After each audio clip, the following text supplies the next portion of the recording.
So that's an example of that. Yeah, fourths and fifths in voicings, if we just do a bit of a voicing trip for a second, they're really strong. Voicings are really strong with fifths and fourths in them, because fifths and fourths are awesome. They're the lowest part of the harmonic series. You get the harmonic series begins with an octave, then you get a fifth, and then you get a fourth, and then you get a third, and the intervals get smaller and smaller. So the fifth is the kind of the, other than the octave, it's the first interval that we encounter when we look at the harmonic series. And so if I play a voicing like this, for example, right, it's a nice voicing.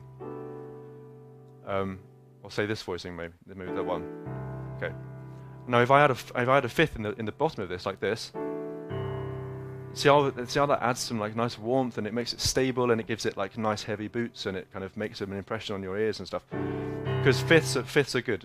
Put fifths in the basings of your voicings that you want to put great big anchors in, because that's cool, and it's a nice trick. There's even a trick you can do when your ensemble or your own voice, in my case, cannot reach down to this note. I can put a fourth in the bottom of my chord. So if I went like this, then it kind of gives the illusion of the fifth below.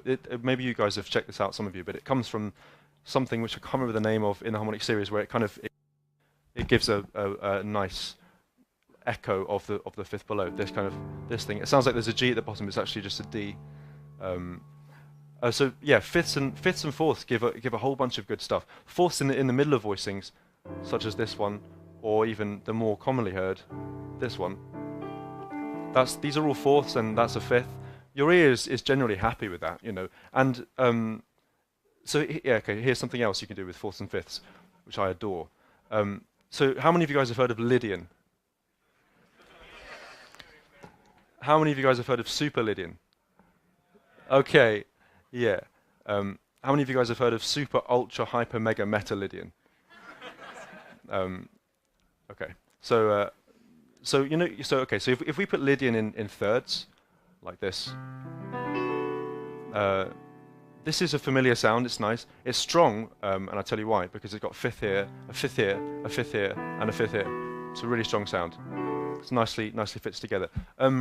Now, in your jazz textbooks, you may have read that a Lydian ends there and it begins again, like this.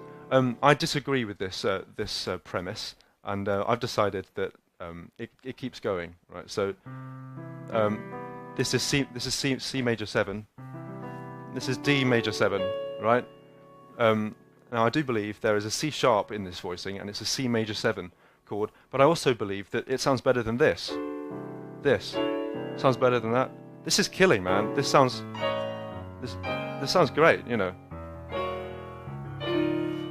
So thus the super Lydian thing is born. So you can keep going, man. No one told you to stop, really, other than all of your teachers. So this is a big chord, man. Thank you. Yeah.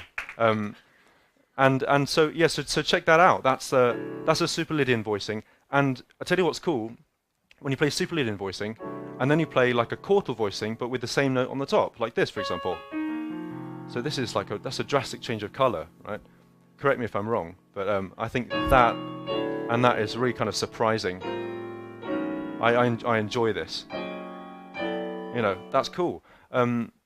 Play with fifths and fourths, guys, seriously, because they will herald no end of